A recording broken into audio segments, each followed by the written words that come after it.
Hello, everybody, and welcome to this episode of The Power in Your Story. I am Marianne. Welcome, your confident communication expert, helping you speak your truth through story. I like that. Oh! Well, you can tell Sherry's going to be your favorite guest already. I'm absolutely thrilled to introduce you and welcome as my special guest today, Richert Belul, who's an author, coach, and celebrator. Now, I just love that title. And I'll mention it again from simplyscelebrate.net. And I'll put that link in the show notes. Welcome, Sherry. And I'm so excited to have you with us. Guys, Sherry and I go back a few years, but we were on Zoom calls together, like group Zoom calls. And so I don't know the whole load. I have little sketches because Sherry's written a book about her story. And I know it's an interesting one, but it's fun, you know, if this is going to be, I'm sure, new to me as well. So it's particularly exciting. And Celebrator, I just love that title. So why did you choose the title Celebrator? I don't know if you know this part of my story, but at the beginning of my entrepreneur life, which is as a young woman about 30 years ago, I was deeply depressed and full of anxiety. A lot of it having to do mostly with stuff in my head about feeling as if I wasn't living up to the life I thought I should have. I wasn't being the person I thought I should be. I would have conversations and afterwards just review them and what's wrong with you, blah, blah. Maybe some people can relate to some of that self-talk. Yeah. And it very nearly killed me, literally. And by grace, Marianne, I know you know how this happens. I was led to a meditation class, and I had a moment while I was taking in breath, which I always remember still, because I'd walked into that meditation class like an iron wall closing in. Like I was feeling it crushing me. And on an in breath, I really, I felt fine. And it sounds so simple, but it was like a little pinprick of light in that iron wall. That it was like this, suddenly I saw that it wasn't solid, that there was a break. And that one little moment, that pinprick of light, as I call it now, in that iron wall, that changed everything for me.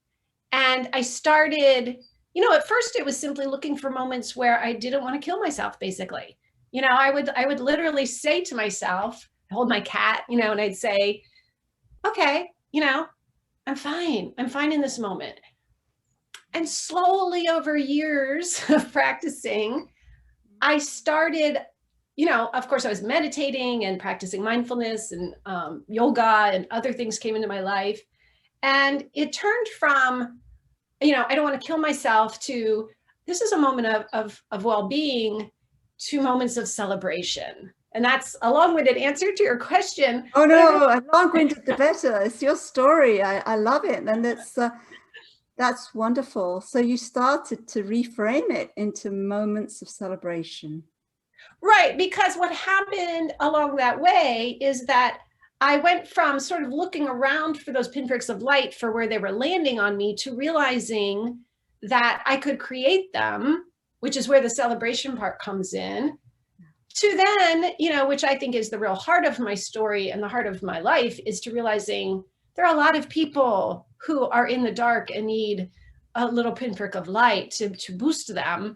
And that when I intentionally create those for people, I'm the first recipient. And it's like a twofer, Got you. So when if you do something for somebody else that gives them that moment, I love that pinprick of light, then you feel it exponentially yourself. Exactly. It's magical. Beautiful policy. You just wind back. So it was in your 20s.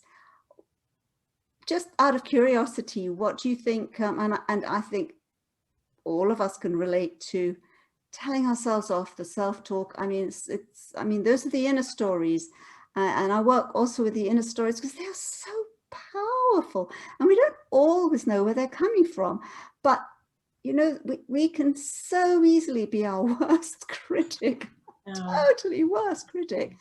And so when did you start noticing that you were just telling yourself, oh, it's your fault, or some of the things you said?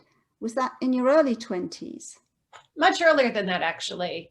You know, as a young person, I started keeping a journal at a very, very young age, probably like second grade, you know, those little pink journals with the little cheap lock.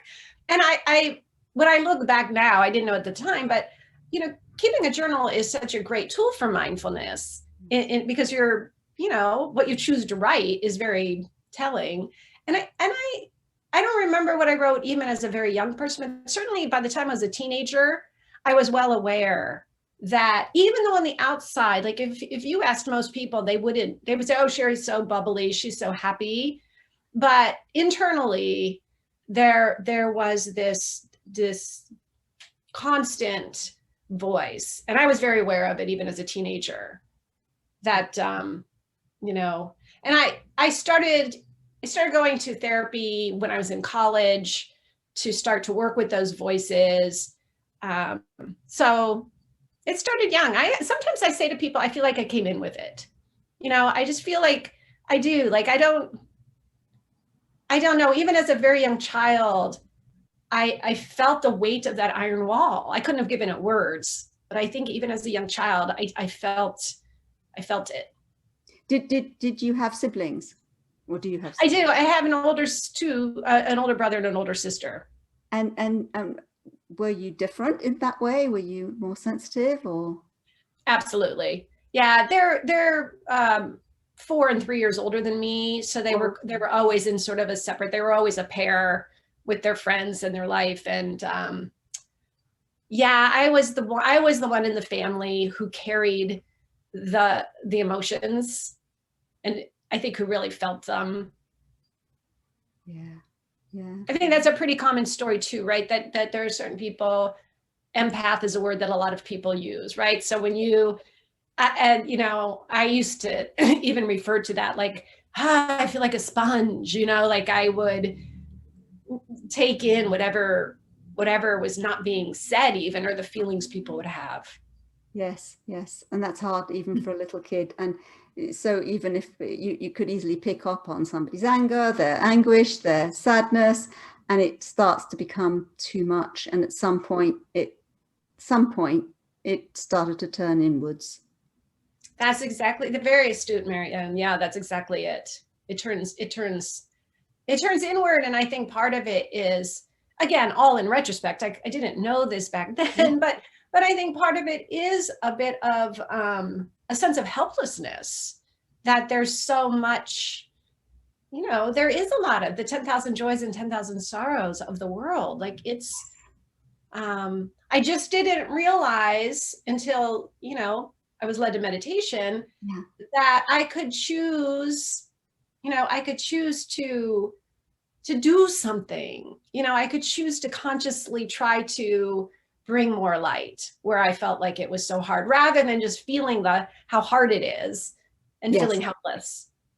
Beautiful. And also I think maybe as empaths you can tune in maybe other people's anger, sorrow, pain, all of those things, because I don't know, I think in our society we often express it more than, oh, I feel so happy, it's Tuesday today, or something like that. We're not really brought up like that. And so, and we're brought up maybe to be quiet, be modest, rather than, oh, I achieved blah, blah, blah today. So we often hear what's going wrong, and that can be very hard. And as you say, gives you a distorted picture. That is so right. That's so true. And I really want to underscore what you just said, because to me, like what happened when I started looking for pinpricks of light, it was a training of my brain, right? Like it was a training of my brain to turn not to what was wrong, but to turn to what brought me a sense of well-being, what was good, what was right, and they were simple things, which I think was the other thing that really informed my entire practice. My business is called Simply Celebrate for a reason, right? That it's those things. I just glanced outside right now and the sun is glinting on the trees in this beautiful way. Yes. That literally a pinprick of light, but it's those things that, like you said, I was not brought up to notice. Yes. Yeah, I was not brought up to notice, or to, especially again, like you said, to say it, that we're just not. Well, I don't know why it seems so.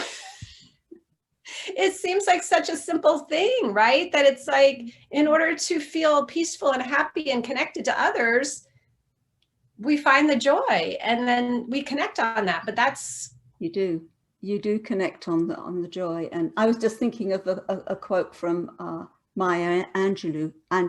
What a beautiful day. I've never seen this one before. Oh, I love that. Yeah. Oh, I love that. And that reminded me of, I'm going to mangle it because I can't remember it exactly, but I think it's Kurt Vonnegut who said, when you're sitting with a friend and you notice you're having a beautiful day, to make sure you say it. And he says it much more beautifully than that, but that's the essence of it. And I love that, It is very true, right? Because we instantly, when you, like right now, we could do it right now. I could be like, Marianne, here we are, we're in the middle of a conversation. I feel energized. I feel happy to see your smiling face. Thank you, right? It's absolutely, and it lights me up. And I can say to you, Sherry, that I knew as when I was waiting for the call that I was going to have a fun time. I was going to have a joyful time, and it was going to be a feel-good factor. So thank you for that, Sherry. I love that. And right back at you. And I hope what anybody who might be seeing this is getting is that we're creating more joy by recognizing the joy. And I think that's such an important piece of, what happened for me, the progression, back to my story is that, of course, it started with this place of like, I just needed it to survive, right? I just had to kind of stay on my feet on the earth. But then slowly over time, that practice, which is still moments, my life is still a practice of moments of celebration. Yeah. But the understanding and the experience of the more I experience joy and the more I share it with others and the more that I reflect back to others their joy, it's like just grows and grows, just like we just did, right? Yes. Now we're having more joy because we acknowledged it. Yes, 1 and 1 equals 3 or something like that, for sure. Right. For sure. And then I'll go out and be brighter, and a member of family or something that gets to see me will see a nice beamy smiley face rather than blah, blah, blah. Definitely. And it makes a difference. Yeah. So this is interesting. So I was just curious as a teenager, because I know you said you had some therapy. And everybody saw you on the outside as, well, Sherry's, bouncy, she's kind, but they had no idea of what was going inside you. So where do you think that was? Do you think you felt the need to present as a certain persona to others? Absolutely. Absolutely. That, in fact, I now have a name. I call her Cardboard Sherry, because she looks like this. But I think that part of, and I know that from talking to so many people, this is true for so many, that because I saw so much anguish and sorrow and depression, I grew up in the Midwest. It was not, it's called the Rust Belt for a reason. There weren't a lot of jobs there. The steel mills had closed. There was just a lot of hard times. And I think that I felt as if I were going to talk about what was going on for me, it would add to all of the hardness. And I felt like maybe I had an intuitive hit that the world needed more light and joy. It's just that I hadn't quite, worked to the place where it was authentic in me. Yeah. If that makes sense. It makes a lot of sense. Or topped yourself up with it in the first place. So in a sense, you were just busy giving it out, but not really receiving it.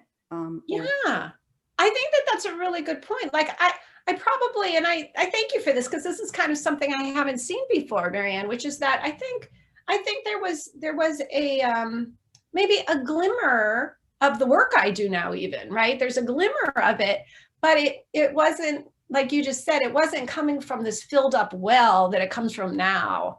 You know, it wasn't coming from my own sense of well-being. It was more just, I felt like the world needed some light. Yeah, beautiful. So you had some therapy, and then in your 20s, did that continue, or did you just think, oh, that will do, but it didn't work? No, it did, it did continue. I was very lucky that, the college I went to, I worked actually for the dean of student affairs, who was also the counselor. Very lucky.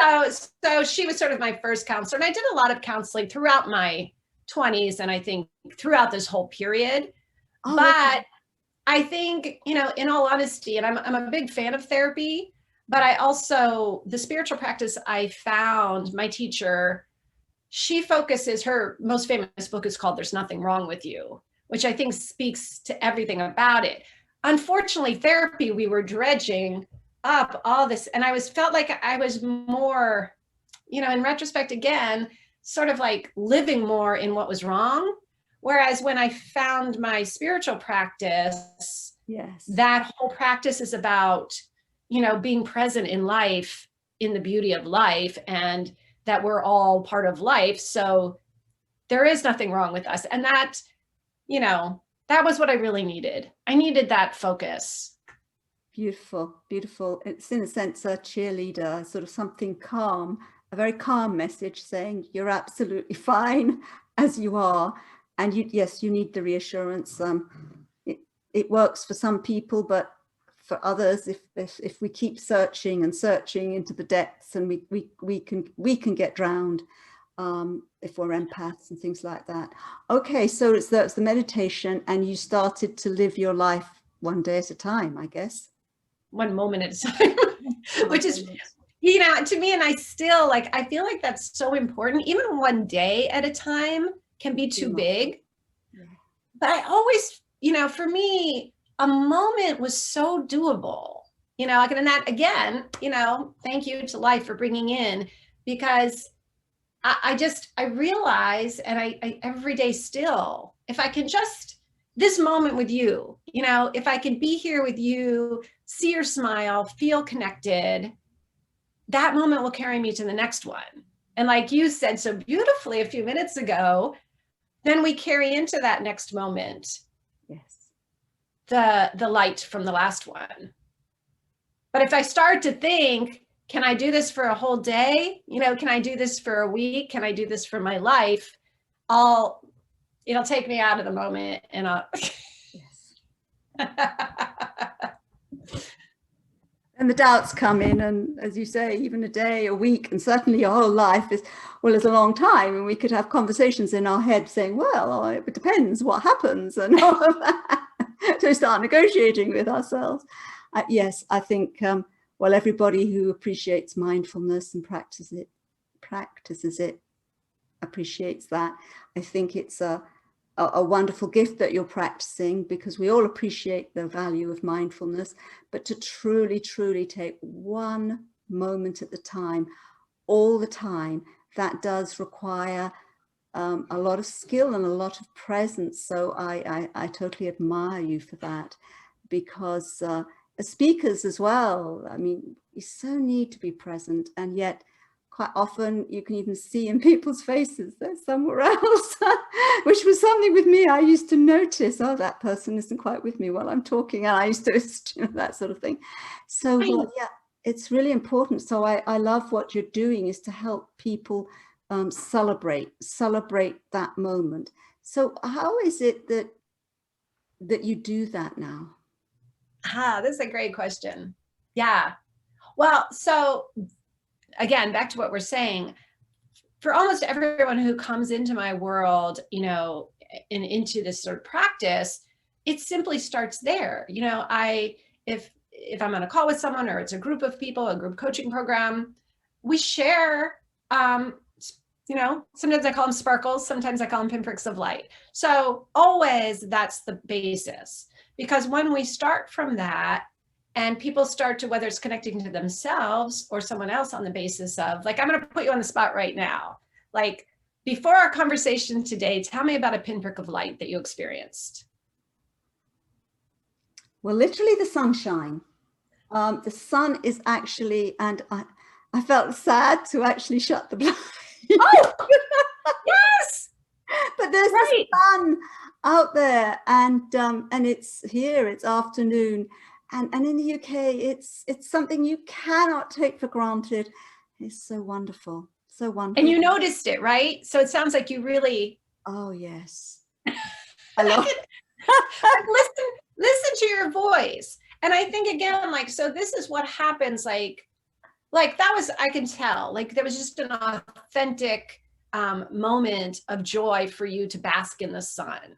Yes. And when we relive those, I call it anchoring it in, right? When we tell someone, not only do you get to sort of anchor it into your body and feel it again, and it integrates, but I get it, right? So, and if we were in a group coaching program and we're going around and everyone's sharing, you know, oh, this morning, you know, when my son walked in, we joked about this thing, and oh, I just fell in love with him all over again, you know, that boy. And like, just, we share those moments. I think what it does is, it's, again, we're training ourselves, first of all, to look for it, to anchor it in, and then we're kind of eager for the next one, right? We're sort of like, oh, what's my next little moment of light going to be? And so that's always the basis of what I do. Now, of course, I have a coaching program called Nightlight, which is, you know, really for people who are in a harder space, or maybe having a hard time finding the light. You know, I love the image of a nightlight, you know, sort of being there for us. I have a program, which is a funny name, called Ale Ale Oxen Free. I don't know if you know that expression, but when children play hide and seek, when it's safe to come out of hiding, they yell Ale Ale Oxen Free.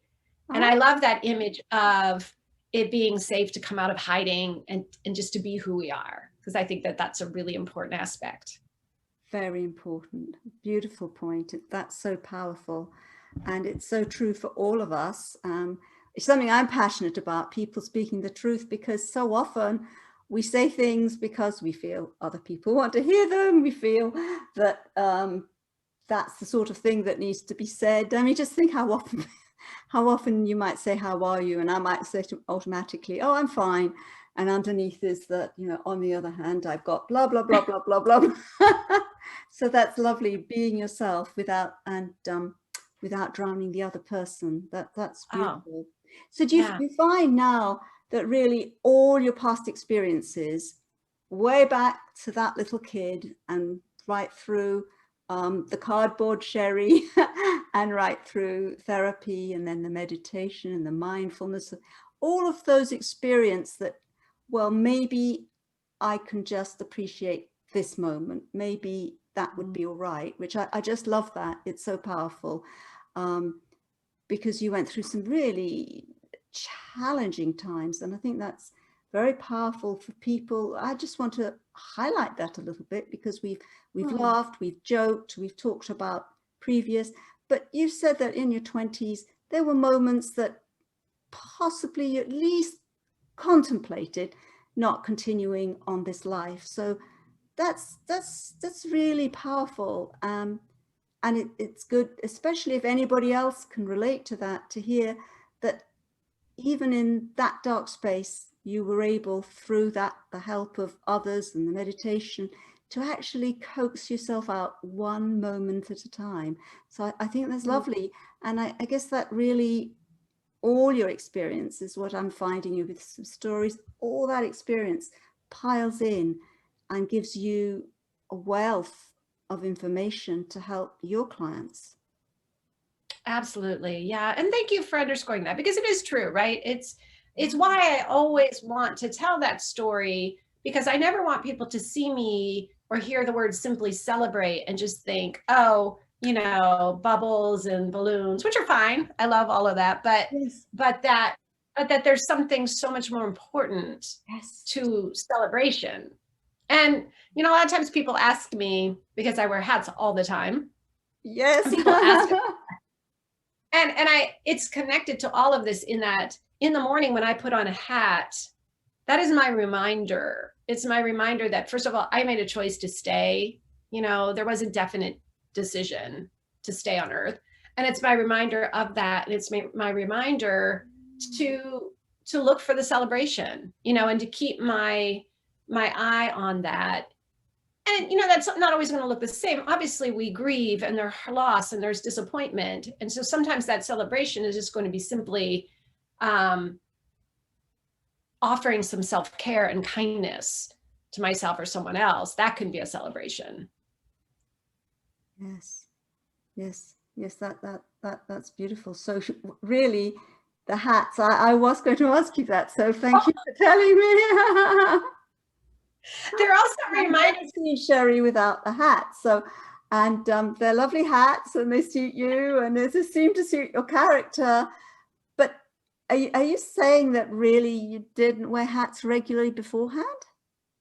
No, the hats came. I mean, and they're actually, this is a much longer story we have time for, but actually part of what happened is all of those younger days, I yearned to be like, I would see, and this is just one example, but I would see, I loved the 20s, the 1920s. Here we are in the 2020s. I loved the 1920s when the women would wear hats. And I always thought, oh, I wish I were like that. There was this sense of it being, I couldn't be that person. And there was a whole world of becoming the person who wore hats. But what it represented to me is that idea that we can express who we are inside. It doesn't, and that is a whole journey in itself, but a very important one. Yes. Yeah. So, so hats became really your signature. Yeah, they're my, first and foremost, it's a reminder to myself of that I chose to be here, and I chose to be me, unapologetically. It's two very important things. But thirdly, I like that hats initiate connection. Very often it will start a conversation. And I like that. I think it's really a wonderful thing as a human being to have something about us that is an invitation to people, because, it will spark a conversation. And then before I know it, I have a new friend. Oh, that's beautiful. That's beautiful. So it's also your little anchor, your reminder. So in the morning, one of your routines, amongst all sorts of others, is to select your hat for the day. And and Sherry, you must have a whole wardrobe of them. I do have a lot of hats. It helps that one of my dear friends is a milliner, which, that really helps a lot when one loves hats. Wow, a milliner. How exciting. Did she create her own? Yes. I met her. She had a store. I live in San Francisco, and she had several stores here in San Francisco, but I met her, very much early on during that whole period. Again, one of life's beautiful pieces of grace, right? That it's like I would be led to someone who made hats, and she's got a very big, generous, beautiful heart, and helped me to become more of the person that I felt I wanted to be. Beautiful, beautiful. Oh, that's wonderful. So thank you. I've always been curious about the hats. Now I know. And they're also conversation starters for you. Well, and do I have time to just one quick thing around that I love to say about it? So one of the best pieces of guidance I ever received was from a boyfriend. I would always say, oh, I wish I was someone who could wear hats. I wish I was someone, like everybody in my life heard this for so long. He said, well, you get a freaking hat, put it on your head. He said, here's the best part. He said, you're going to feel like an idiot. You're going to feel stupid for a while. And then you're going to be a person who wears hats.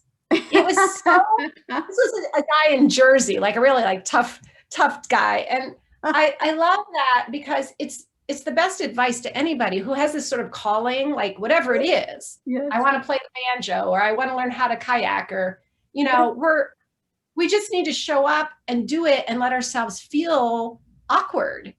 And, you know, we're not gonna be a kayaker simply by sitting in a kayak. Yeah. No. But then one day we will be, you know. Oh, that's lovely. I love that. Nice common sense advice, you know, thinking, how many times is she going to tell me this thing? I don't wear hats. Just go and wear a hat. I know. It seems so simple. But I thought there was something magical. I thought there was just like, you were either born someone who wears hats or you were or you weren't. I know. It's funny how we have these lovely, that's a lovely story. It's like, well, I'm this powerful speaker or blah. Oh, it's something, you know, I'm not this powerful speaker. I am not. Yes. Oh, that's a beautiful story. That's really lovely. Really, really lovely. So is there anything else you'd like to, any pearls of wisdom you'd like to share with us? Well, not really a pearl of wisdom, but I can never leave any sort of conversation without telling people about one of my favorite practices, which is called a love list, because this is like, it's so simple. And I can tell you in 10 seconds that it's one of the things that saved me, is that I started making lists of why I love people in my life. This was another form of grace that dropped in. And I found when I was immersed in that love for someone, that I didn't feel depressed. And I just want to tell people, like, it's in my book, but it's also all over my website. You don't need to buy the book. I love it if you did, but also that it's all over my website. It's my free gift, which is it gives you prompts on how to make a love list for someone.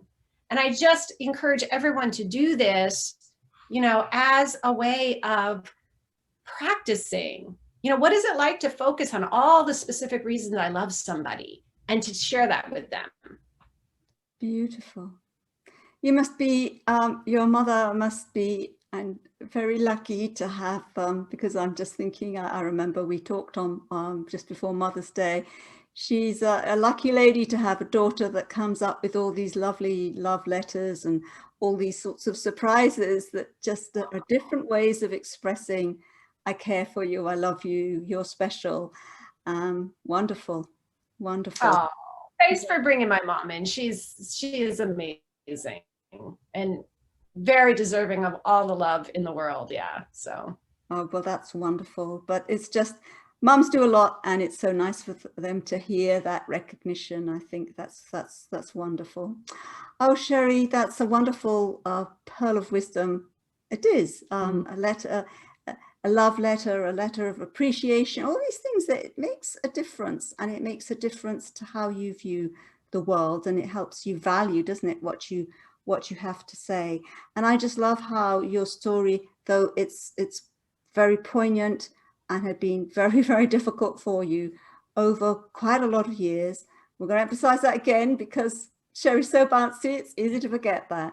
But that even though it was a very painful journey, you really did just take one step, one moment at a time.